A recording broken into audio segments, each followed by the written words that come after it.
সত্যি কথা বলতে গেলে দেখেন, পরিকল্পনা করে কোনো কিছু হয় না। আর আমিও বিয়ের ব্যাপারটা ওইরকম পরিকল্পনা করেও করতেও চাই না। কিন্তু বিয়ে পর্যন্ত অনুভব করছি এই কারণে, দেখেন আমার তো একটি বাচ্চা আছে, আর আমি যে বয়সে বিয়ে করেছি বা যে বয়সে আমার বাচ্চা হয়েছে, এটা আসলে প্রত্যেকটায় কোনোটাই পারফেক্ট টাইম নয়। বিয়ের সময় ওটা বিয়েরও পারফেক্ট টাইম ছিল না, এবং আমি যখন বাচ্চাটা নিয়েছি তখনও পারফেক্ট টাইম ছিল না।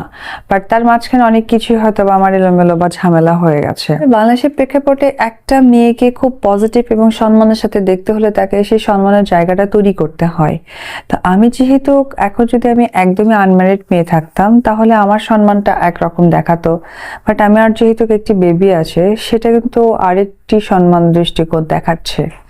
আর একটি কথা হচ্ছে, যেহেতু আমার সত্যি এখনো বয়স, বিয়ে, বাচ্চা কোনোটাই হয়নি, আফটার অল মানুষ, এবং পরিবার থেকেও আমাকে সেইভাবেই দেখছে।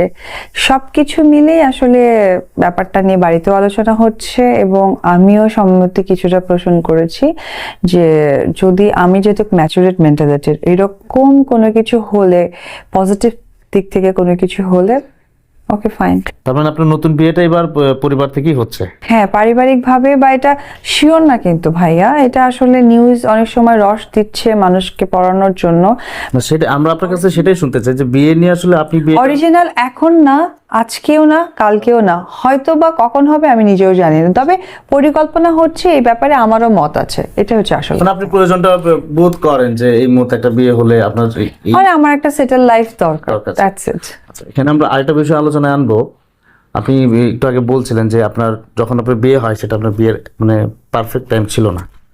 আপনার একজন মানে যথেষ্ট চেনা জানা এবং ভালো বন্ধু ছিলেন শাকিব খান, তো অনেকটা সময় নিজেদের ভেতরে চেনা জানার মধ্য থেকে আপনারা বিয়েটা করেছিলেন। খুব একটা চেনা জানাও ছিল না, একটা সিনেমা করেছিলাম। একটা সিনেমার পরেই আসলে আমি এসএসসি পরপর সিনেমায় ঢুকি, অনেক ছোট ছিলাম।